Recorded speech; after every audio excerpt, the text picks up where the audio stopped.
the 2026 Senate election has gone from what seemingly was to be a somewhat predictable Republican hold to one of the most chaotic combinations of states and candidates that give Democrats a real, very real shot, not just a shot, very real 50% chance at controlling both chambers come 2027. Now, right now, here on this map, this is what the current model ensemble says about all the states. It just takes a generic ballot adjusted weighted average of some forecasts. My own model is separate from this. This isn't mine. But pretty much we're looking at the swing states, Alaska, Texas, and Ohio, that are going to decide the election. It feels so weird calling Alaska, Texas, and Ohio the main swing states after focusing so long on Michigan, North Carolina, Georgia, but those are going for the Democrats. Now, I wanted to focus in on Ohio because it's so quintessential. I think right now, if I had to choose, I'd tilt Alaska blue and Texas red, and then that leaves Ohio right in the center of everything in both my predictions, my ensemble, and most voters' minds. Now, before we talk about the 2026 Senate election in Ohio, it's important to talk about why we're even having a Senate election in Ohio, which is because in 2024, well, not because we're having a Senate election, a special election, because J.D. Vance defeated Tim Ryan in 2022 to become a senator from Ohio. He's now the vice president, so there's a vacancy that needs to be filled. But in 2024, Sherrod Brown, longtime senator since 2006 in Ohio, described as a working class, union, labor populist, lost to car dealer, I don't even know what he does, Bernie Moreno, in a 3 to 4 point margin. Now, it's important to understand who Sherrod Brown is and how he started. This map of Ohio looks drastically different. That's because it's 2006. But Sherrod Brown was a representative, for state representative and congressional representative, and he ran and was able to get the Southeast, the Northeast, and the North with his populist, union-focused message. Now, watch the progression of this map. 2012, Southeast disappears a little bit after the Tea Party movement, but he still has solid Northeast and still has some rural centers. Come 2018, Southeast mostly gone except for the Athens area, but he still has that Northeast. Watch that Northeast in 2024. Boom. Red. That is pretty much the overarching political story of Ohio in the past 20-25 years, is rural areas leaving Democrats. This is also the story with Sherrod Brown and how he lost his seat. Now, taking a look at Ohio here, I think it's important to understand something that especially Democrats and also Republicans, I shouldn't say especially Democrats, but that a lot of people don't understand about this state and what elections are going to look like in this state in this political era. This is VoteHub's Map Lab, not sponsored, but it's a great tool if you want to get VoteHub Pro. Now, here's the state, and what a lot of people will not understand is that Sherrod Brown is not going to win by winning back the Northeast.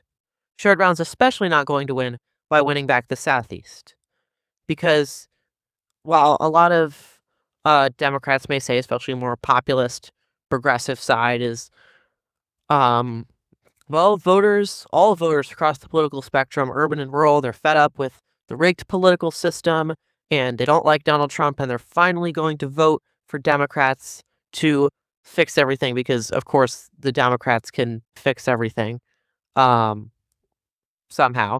But the unfortunate reality for Democrats is that, take the Southeast, rural voters in this area who maybe don't like Trump, maybe think the government and whole political system and economic system's rigged, and at the end of the day, they're either going to not vote because they don't care enough, or they're going to vote Republican for whatever number of reasons, because they think it's for their religion, or they think Democrats are transgender communists, or whatever like that. I shouldn't overgeneralize, but you get the idea. And these areas have kind of been out of it for Democrats. A lot of Democrats have tried to get the rural areas back on their side and have failed spectacularly multiple times. So really, where Sherrod Brown is going to get his strength is turnout in urban areas and flipping of suburban areas. Look at Delaware County, look at Wood County, look at Mahoning, look at Lorain. You can also throw in Lake and Erie there. And these Dayton, Greene County, Clark County, these Dayton, Columbus, Cincinnati suburbs, these Cleveland, Toledo suburbs, that's going to be where the battle is. And however Sherrod Brown wants to frame this, however anyone wants to frame this, it's not going to be decided by rural farmers. It's not going to be decided by manufacturing unions. It's going to be decided by angry suburban voters. Now, one other thing I want to look at is fundraising. I think this is, I don't think it tricks people, but I think it's misleading to a lot of people. So any person who looks at this is going to be like, wow, Sherrod Brown's destroying Jon Husted. Or they see in a headline, you spent $22 million and Jon Husted's only spent $5 million. Of course, Sherrod Brown's going to win. He has double the amount of money. But this number is far from all-encompassing. In fact, in a state like Ohio, it's much less.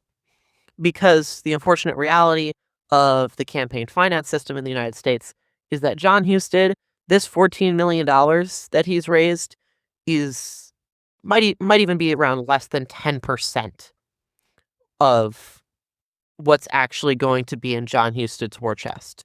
Because the Republican Senate Majority PAC, the Republican-aligned super PAC that focuses on Senate campaigns, has already said that they're going to spend the most money of any state by far in Ohio, with a whopping $89 million being redirected.